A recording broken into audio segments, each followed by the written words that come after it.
이효한 목사님께서 오늘부터 마가복음 말씀을 전해 주시는데, 첫 번째 시간으로 하나님 아들 예수 그리스도의 복음이라는 제목으로 말씀 전해 주실 때 모두 큰 은혜 받으시길 원합니다.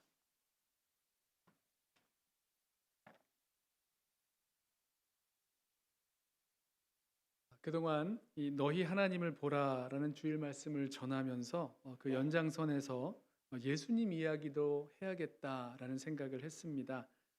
예수님께서 하나님 아버지를 보여달라는 그 빌립에게 나를 본 자는 아버지를 보았다 이렇게 말씀하셨던 그 말씀 기억하시나요?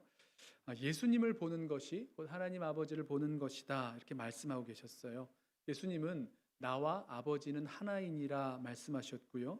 또 그리스도는 하나님의 형상이라고 말씀하셨습니다. 그래서요, 우리가 예수님을 알고 예수님을 바라보는 것은요, 곧 하나님을 알고 하나님을 바라보게 되는 것입니다.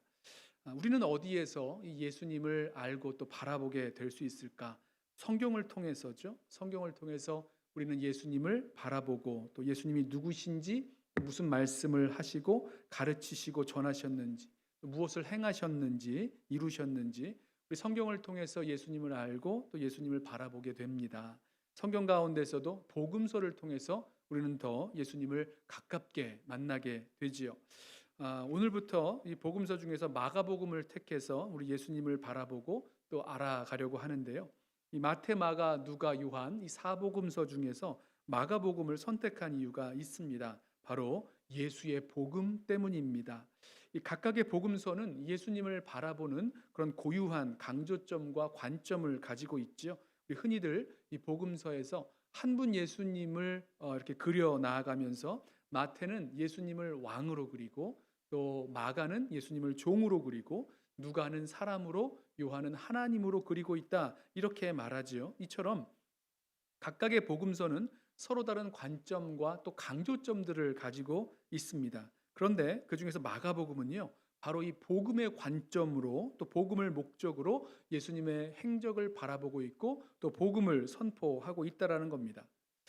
이 얘기를 들으시면 아니 복음서들이 당연히 복음을 전하는 거지. 아니 왜 마가복음만 복음의 관점과 목적을 가지고 있습니까? 이런 질문을 하실 수 있으실 거예요. 예, 맞습니다. 다른 복음서들이요. 마가복음을 사용하고 있거든요. 마태복음은 이 마가복음의 90% 정도를 또 누가복음은 또 40% 정도를 사용하고 있습니다. 그래서 공통된 부분이 많이 있고요. 좀 비슷합니다. 이 말은요. 다른 복음서에 복음이 담겨 있지 않다 이런 말을 하려는 것이 아닙니다. 그런 말이 아니라 마가복음이 다른 어떤 주제보다 다른 어떤 강조점보다 바로 예수의 복음 그것을 강조하고 또 말하려 하고 있다라는 것이에요. 그 복음을 선포하고 있다는 거죠. 여러분 아세요? 마가복음의 책 제목이 복음입니다. 마가복음 1장 1절을 보세요. 마가복음은 이렇게 시작하죠. 하나님의 아들 예수 그리스도의 복음의 시작이라. 여러분 한글 성경에는요. 예수 그리스도의 복음의 시작이라 이렇게 말하고 있기 때문에 마치 마가가 이야기를 시작하는 것처럼 이야기를 서술하는 것처럼 들리지만 원문에는 동사가 없습니다. 그래서 이걸요. 제목 또 표제어로 읽어야 되는 겁니다. 하나님의 아들 예수 그리스도의 복음의 시작. 예, 책 제목에는 여러분 그 책의 내용이 함축적으로 담겨 있는 것 아시죠? 제목을 보면 그 책이 무엇을 말하려는지 그 방향을 분명하게 알 수 있습니다. 자, 그런 의미에서 마가복음의 제목 표제어인 1절을 다시 한번 읽어보면 하나님의 아들 예수 그리스도의 복음의 시작이라고 말하고 있습니다. 여러분 마가복음이 지금 뭘 말하려는 거예요? 예수의 복음을 말하려는 겁니다.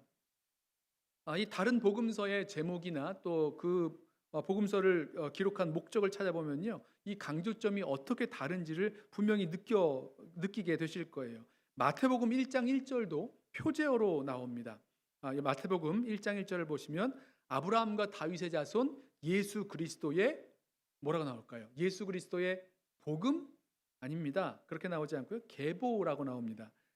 비블로스 게네시오스 지네올리지라는 표제어로 제목으로 시작되는데요. 마태복음이 다윗의 자손인 예수로서의 구약과의 그런 연관성, 또 하나님의 약속과 성취에 더 초점이 맞춰 있는 것을 보셔야 될 거예요. 또 누가복음 1장 1절부터 3절까지를 보시면요. 누가는 마치 역사를 기록하고 있는 역사가처럼 말씀의 목격자와 일꾼들이 전하여 준 내력을 내가 살펴보고 차례대로 써내려간다. 이렇게 기록하고 있어요. 그래서 데오빌로 각하에게 알고 있는 것을 더 확실하게 알려준다. 이렇게 그 저술 방향을 잡고 있죠. 또 이 요한복음은요. 그 저술 목적이 맨 마지막 장에 뭐 21장을 빼면 제일 마지막 장에 그 저술 목적이 나오는데요. 요한은 예수님의 그 표적들을 선택적으로 기록해서 예수님을 믿게 하고 또 생명을 얻게 하려 한다라고 그 목적을 밝힙니다. 여러분 아세요? 요한복음에는요. 복음이란 말이 사실은 나오진 않습니다. 자, 드리려는 말씀은 이거예요. 복음서들이 복음을 담고 있지 않다라는 말이 아니라 마가복음은 무엇보다도 우선적으로 먼저 예수의 복음을 증거하려 하고 있다. 예수의 복음을 선포하려 하고 있다라는 것입니다. 그래서요. 다른 복음서보다 이 짧은 이유가 여기에 있는지도 모르겠어요.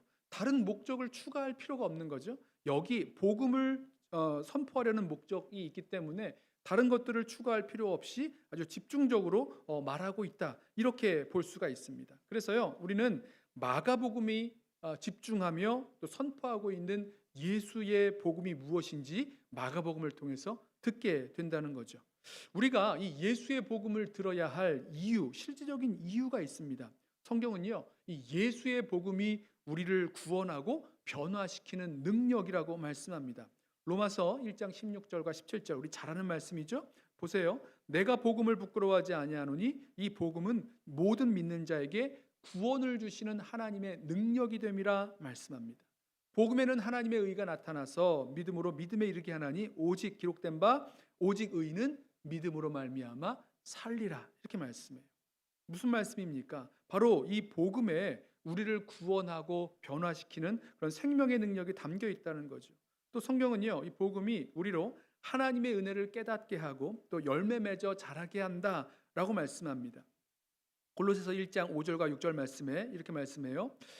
너희를 위하여 하늘에 쌓아둔 소망으로 말미암음이니 곧 너희가 전에 복음 진리의 말씀을 들은 것이라. 이 복음이 이미 너희에게 이름에 너희가 듣고 참으로 하나님의 은혜를 깨달은 날부터 너희 중에서와 같이 또한 온 천하에서도 열매를 맺어 자라는도다.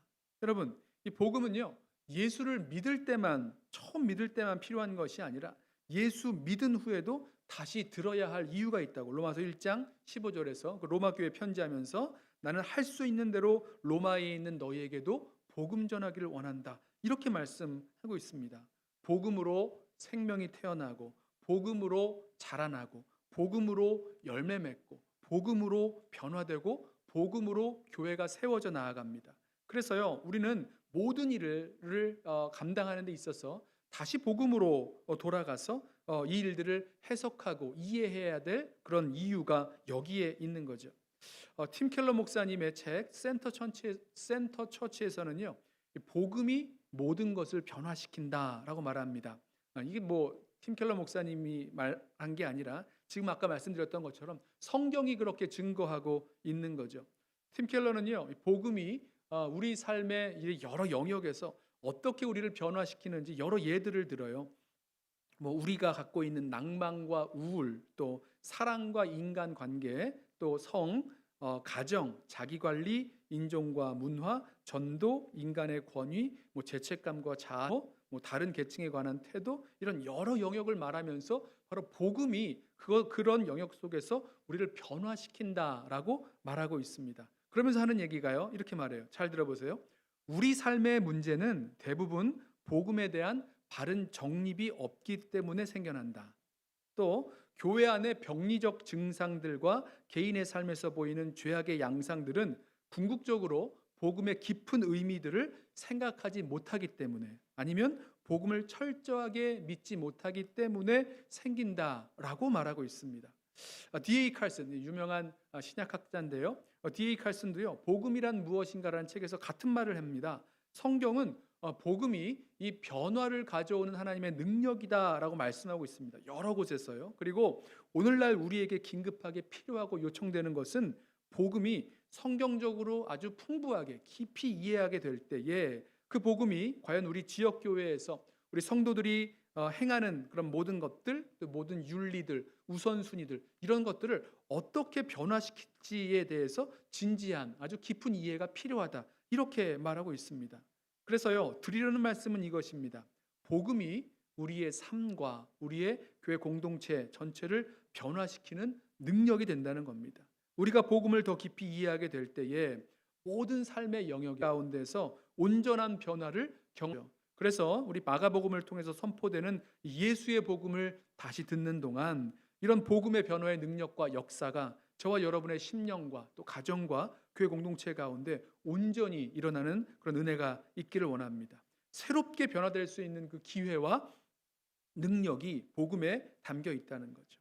자, 이제 예수의 복음의 시작이라는 그런 표제어로 시작되는 마가복음을 통해서 예수의 복음을 다시 선명하게 들어보려고 합니다. 이 마가는요, 마가복음의 그 제목 첫 줄부터 예수가 누구인지를 선포합니다. 마가는 먼저 예수를 그리스도라고 선포하고 있죠. 또 동시에 예수를 하나님의 아들이라고 선포하고 있습니다. 그리고 이 예수가 전한 복음, 이 예수의 복음이 이 책의 제목이요 또 내용이 되는 거죠. 사실 우리가 복음이라고 하면요, 지금은 우리 교회에서 사용하는 용어로 이해가 됩니다. 그런데요, 복음서가 쓰여질 때, 이 마가복음이 쓰여질 당시에는요, 그 로마 제국 안에서 복음은 기독교 용어가 아니라 그냥 일반적인 용어였습니다. 당시 사람들이 복음, 뭐 헬라어로 유앙겔리온이라는 그 단어를 들으면요, 기독교, 교회를 생각하지 않고 그냥 딱 알아들었습니다. 당시에 복음이라는 말은요, 세상의 역사와 개인의 삶을 바꿀 만한 아주 큰 소식, 좋은 소식을 말하는 겁니다. 뭐라고요? 복음이 뭐라고요? 세상의 역사와 개인의 삶을 바꿀 만한 아주 큰 좋은 소식, 이걸 가리키는 말이 복음이었어요. 마가가 이 복음서를 쓰기 전에, 좀 얼마 전에 이 고대 로마 제국의 비문에는요, 이런 비슷한 제목이 하나 있었는데요. 이렇게 들어보세요. 가이사 아구스도의 복음의 시작. 여러분 굉장히 비슷하죠? 마가복음의 그 제목과 너무 비슷합니다. 예수 그리스도의 복음의 시작. 가이사 아구스도의 복음의 시작. 자, 이것은요, 누가 복음의 주인공인지 그 이름만 바뀌어 있다는 거예요.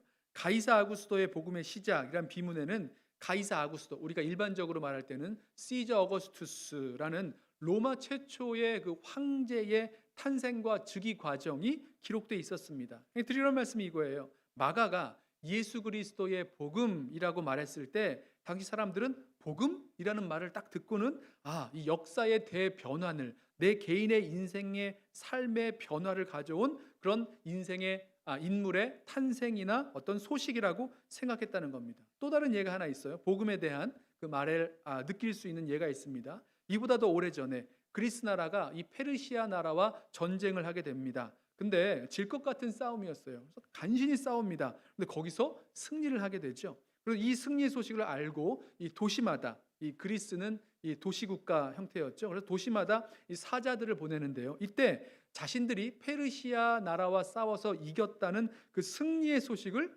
복음이라고 불렀습니다. 그리고 이 승리의 소식을 전한 사람들을 복음 전도자라고 불렀어요. 이처럼 복음은요, 역사의 대전환을 이룬 소식, 왕의 탄생이나 즉위, 아니면 전쟁에서의 결정적인 승리, 이런 소식을 전하는 것을 복음이라고 불렀다는 겁니다. 자, 여러분, 마가가 전한 이 복음이라는 말이 당시 사람들에게 어떻게 다가왔을지 느껴지세요? 우리로 표현하자면요, 이런 게 아닐까요? 일제 36년에 식민 통치를 받던 우리 민족이 어느 날 일본이 2차 세계 대전에서 패전을 하고 천황이 무조건 항복했다는 소식을 들었을 때 모든 사람이 거리로 뛰어나와서 만세를 부르게 되었습니다. 어떤 것 때문이죠? 그 큰 기쁨의 좋은 소식이었기 때문이라는 거죠. 이 복음은요, 이렇게 굉장한 반응을 우리들에게 일으킵니다. 이제 이 땅에서 그리고 아주 악랄한 일제가 물러가는 것, 이게 우리가 바라고 소원하는 어떤 꿈이나 바람이 아니라 지금 일어난 실제요 또 현실이라는 그런 역사적인 사실이라는 그 역사의 굵직한 변곡점을 지난 상태에서 듣게 되는 승리와 해방의 좋은 소식이라는 거죠. 자, 마가가 전하는 복음이요. 바로 이처럼 역사 가운데 일어난 실제 사건이 담겨 있는 기쁜 소식이라는 겁니다. 그런데 동시에요, 이 마가가 전한 이 복음이라는 말의 뿌리는요, 이 구약 성경에 있습니다. 시편과 이사야서를 보면 이 복음이라고 번역되는 이제 70인역이죠. 그리스어 성경에 복음이라고 번역되는 말씀이 나오는데요. 우리 너희 하나님을 보라라는 말씀을 가져왔던 이사야 40장 9절 너희 하나님을 보라라는 그 말씀 앞에 보면요. 아름다운 소식을 전하는 자라는 말이 나옵니다. 자, 아름다운 소식 뭐죠? 이걸 번역할 때 복음이라고 번역합니다. 그 아름다운 소식을 너희 하나님을 바라봄으로 얻게 된다. 뭐 이렇게 되는 거죠. 시편과 선지자가 말하는 그 좋은 소식들을 대부분은요. 복음이란 하나님께서 악에 대하여 승리를 거두시고 자기 백성을 구출하신다는 이런 구원을 가져올 하나님의 그런 통치와 연관되어 있습니다. 그러므로 마가가 말하는 이 복음이 좋은 소식이 되는 것은요. 구약의 선지자들이 바라보며 기다리던 그 하나님의 통치와 구원이 약속대로 이루어졌다는 의미에서 복음 좋은 소식이 된다는 거예요. 자, 이 마가는 이 놀라운 왕의 등장 아니면 뭐 승리와 구원의 이 좋은 소식 그 복음의 주인공을 예수라고 선포하고 있습니다. 그리고 이 예수가 그리스도요 하나님의 아들이라고 부르는 거죠. 뭐 다른 구체적인 설명들은요 이제 나오는 이야기들을 통해서 계속해서 우리가 보게 될 거예요. 예수님은 어떻게 무슨 일을 하도록 기름 부음을 받았는지 이야기가 나올 거고요. 그리스도이신 예수가 전하는 기쁜 소식 그 복음은 무엇인지, 그러니까 예수님이 전한 복음의 내용이 무엇인지, 또 어떻게 된 일인지, 어떤 일이 이루어질 것인지 계속해서 우리가 보게 될 것입니다. 자, 이 복음의 주인공 예수가 하나님의 아들이란 말은 또 무슨 뜻인지도 우리가 보게 될 거예요. 당시에 이제 하나님의 아들이라고 하면요. 로마 사람들은 이 하나님의 아들이라고 하는 사람은 이 보통 사람과는 다른 위대한 사람 아니면 뭐 영웅 이렇게 생각했습니다. 황제 가운데서 자신을 하나님의 아들, 신의 아들이죠. 신의 아들이라고 부르는 사람도 있었어요. 아까 말씀드렸던 그 시저 어거스투스 같은 사람은요. 신의 아들이라고 자신을 불렀습니다. 하지만 유대인들에게 하나님의 아들이라고 하는 것은 이 로마 사람들이 생각하는 거랑은 좀 다른 의미죠. 로마 사람들은 여러 신들을 가지고 있었지만 유대인에게는 오직 한 분 하나님만이 참 하나님이셨습니다. 당시 유대인들에게 하나님의 아들이라고 칭할 때는요. 다윗 왕의 후손으로 오실 메시아를 일컫는 아주 특별한 호칭이 되어 있었어요. 그래서요. 듣는 사람마다 여러 가지로 달리 들을 수도 있겠지만 마가는 이 평범한 유대인이었던 나사렛 목수 예수, 십자가에 달려 죽은 죄수 그 예수가 하나님의 아들 그리스도시요 또 복음의 주인공이라고 지금 선포하고 있다는 겁니다. 역사를 뒤바꾼 왕이 오셨고 또 백성의 운명을 가르는 전쟁에서 결정적으로 승리했다는 그 기쁜 소식을 알리는 그 복음의 주인공 예수가 누구시냐? 바로 기름 부음 받은 자 그리스도 하나님의 아들이라고 선포하고 있는데 그 예수가 바로 아주 평범하고 또 이렇게 죄인으로 여겨진 사람이었다라고 말하고 있는 거죠. 자, 여기 좀 헷갈리실 수 있는데요. 이제 마가가 전하는 이 복음의 기쁜 소식이 어떻게 된 이야기인지 좀 구체적으로 좀 들어가서 들어보도록 하겠습니다. 마가는 이 기쁜 소식, 이 복음의 시작을 예수님의 탄생이나 세례 요한의 출현으로부터 시작하지를 않고요. 이 왕의 등장을 오래전 그 선지자들을 통해서 하신 하나님의 말씀, 그 약속으로부터 시작합니다. 그리고 선지자들은 이 메시아가 오실 것을 기다리고 또 꿈꾸고 있었죠. 그래서 이 말라기 3장 1절에 이렇게 말씀합니다. 보라, 내가 내 사자를 내 앞에 보내리니 그가 내 길을 준비하리라. 이 구약의 마지막 선지자인 이 말라기 선지자의 글을 인용하죠. 이 말씀은요, 당시 제사장들에게 하신 경고의 말씀이었습니다. 말라기 당시의 제사장들이요, 하나님께 제물을 드릴 때면 흠 있는 것들을 골라드렸어요. 아주 타락한 제사장들이죠. 그래서 그 거칠에만 하던 제사장들에게 하나님의 기름 부음 받은 자 메시아 그리스도가 오시기 전에 이 성전의 예배를 깨끗하게 할, 청결하게 할 하나님의 사자를 보내겠다는 경고였어요. 그리고 정말로 세례 요한은요 그 역할을 감당하죠. 기름 부음 받은 자 그리스도 예수가 오시기 전에 와서 하나님의 백성을 정결하게 합니다. 세례 요한은 광야에서 죄 사함을 받게 하는 회개의 세례를 전파하며 세례를 주었어요. 이게 굉장히 놀라운 게요. 많은 유대 사람들이 세례 요한에게 나와서 세례를 받았다. 이게 놀랍다. 그 숫자 때문에 놀라는 게 아니라 유대인들이 이 세례를 받았다는데 이 세례가 이방인들이 받는 세례였다라는 것입니다. 이방인 개종자들이 받는 세례를 받았다는 거예요. 유대인들은요 율법적으로 부정하지 않기 위해서 의식적으로 씻는 것을 늘 행해 왔습니다. 그렇게 했어요. 근데 이 세례는 하지 않았습니다. 이건 다른 의미가 있어요. 왜냐하면 세례는 율법을 하나도 지키지 않는 이방인들이요 전혀 깨끗하지 못한 사람, 한 번도 깨끗한 적이 없었던 사람, 그 죄인들이 유대교 신앙으로 개종할 때 받는 그런 의식이었습니다. 이방인들이요 유대교 신앙으로 개종하면서 할례를 받고 희생 제사를 드리고 그리고 침례를 받았어요. 이 세례를 받았어요. 세례는 과거의 모든 그 불결한 생활에서 깨끗함을 받는 것을 완전히 깨끗함 받는 것을 상징하기에 유대인들이 하던 대로 그냥 물 뿌리는 정도가 아니라 온몸을 물에 담갔다 빼는 그런 침례를 행하였습니다. 세례 요한이 지금 유대인들에게 이방인 개종자들이 받는 그런 회개의 세례를 받게 했다는 거예요. 이 이야기가 무엇입니까? 무슨 뜻을 말하고 있는 겁니까? 내가 유대인이지만 이방인과 같은 죄인이며 이방인과 같이 부정한 사람임을 고백하는 회개를 담고 있다는 거죠. 자, 이 요한이요 낙타털옷을 입고 허리에 가죽띠를 띠고 있었다라 그랬는데 이 의복은요 아주 검소한 그런 모습을 나타내는 것뿐만 아니라 동시에 구약의 선지자 엘리야의 모습을 시켜주고 있습니다. 또 요한이 메뚜기와 석청을 먹었다고 하는데 이것은 율법이 허락하는 그런 식생활 중에서 가장 가난한 사람들이 먹는 그런 검소한 음식이었죠. 이 요한은요 자신이 광야에서 외치는 자의 소리임을 알았고 자신이 오실 주님의 길을 예비하고 있음을 알았습니다. 이제 그래서 이 세례 요한은요 자기 자신보다 자기 뒤에 오실 자기 이후에 오실 그 메시아에 대해서 더 집중하고 그를 높였어요. 그래서 말하기를 나는 그분의 내 뒤에 오실 그 메시아의 신발끈을 푸는 것도 감당하지 못할 사람이라 이렇게 말할 정도였죠. 당시에 신발끈을 묶거나 푸는 사람들은 바로 이 종들이었습니다. 그만큼 세례 요한은 겸손했고 메시아 그리스도의 오실 길을 예비하고 있었고 자신이 아니라 그리스도를 바라보게 하였습니다. 세례 요한은 이렇게 말해요. 나는 물로 세례를 베풀지만 이제 오실 분은 성령으로 세례 주실 분이다 라고 말씀합니다.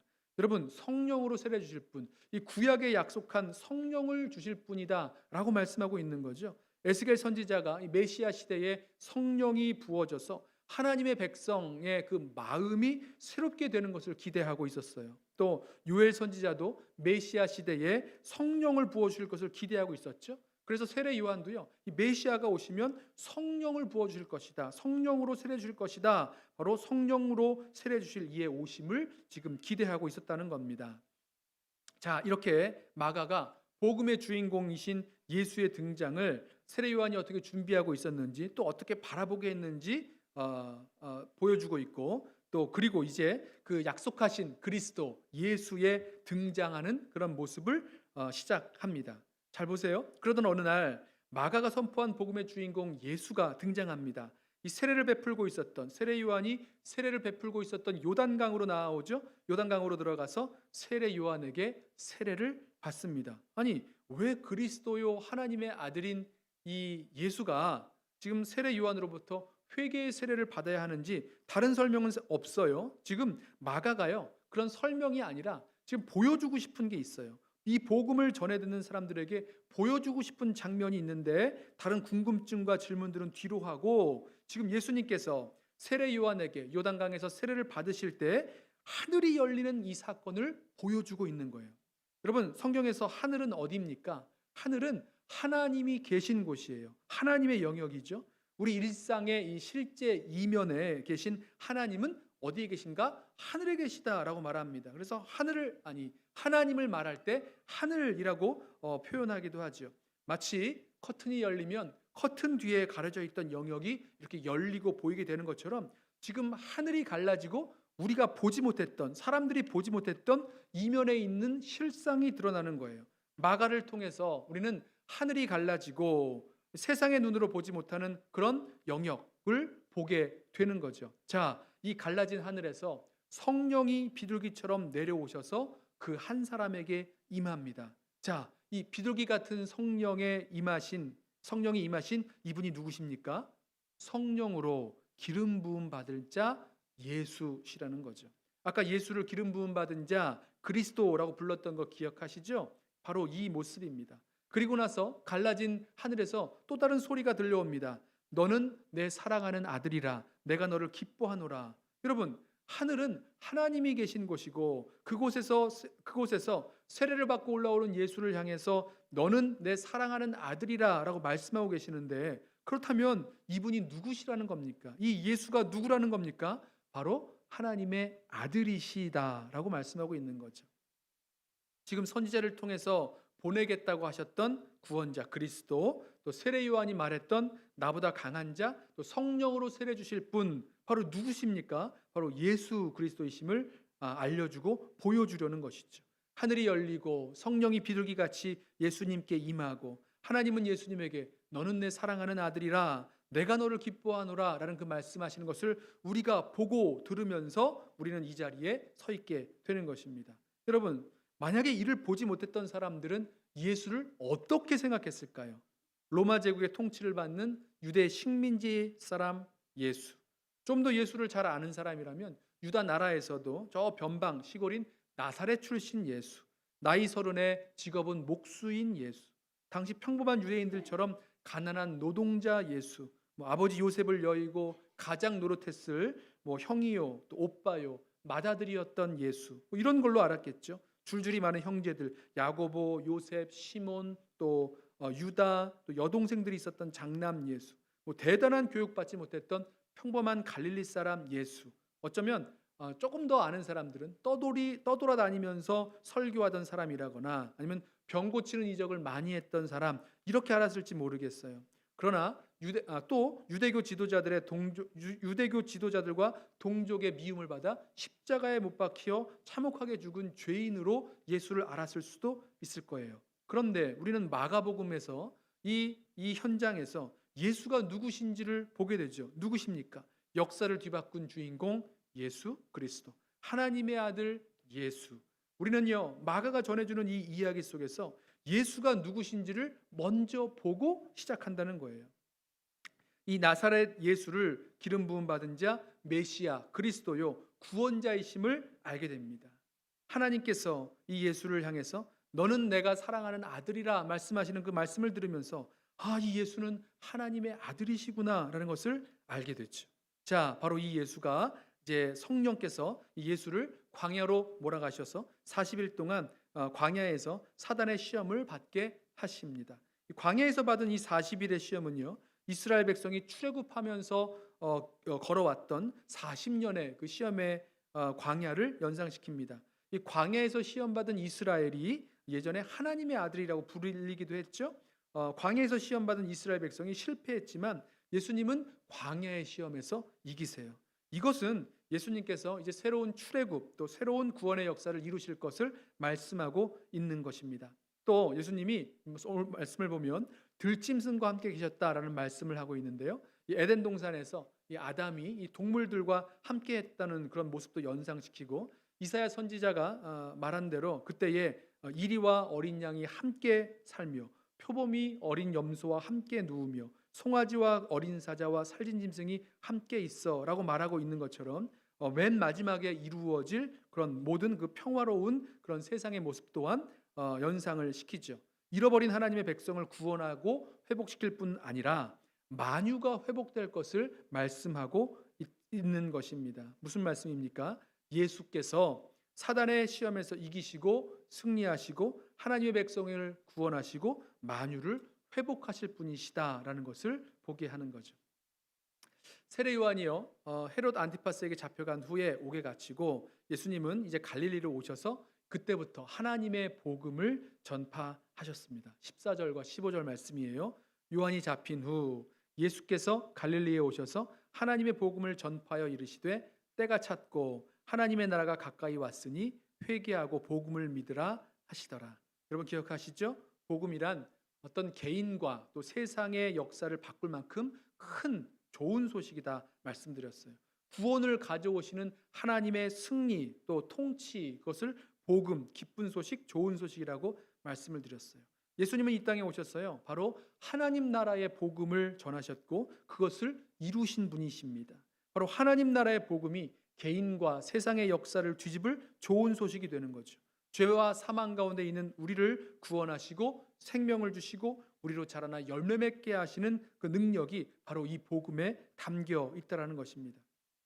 자, 이 복음에 대해서 조금 더 설명하고 또 우리의 반응이 어떠해야 할지는 다음 시간에 한 번 더 나눠야 되겠습니다만, 여기서 우리 때가 찼다라는 이 말씀만 한번 나누겠습니다. 여러분, 이 원어로요, 때가 찼다는 그 시제가요 굉장히 독특합니다. 현재 완료 수동태를 쓰고 있어요.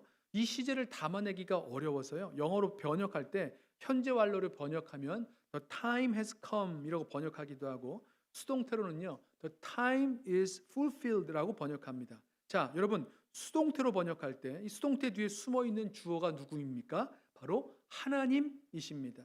이런 걸 신적 수동태라고 불러요.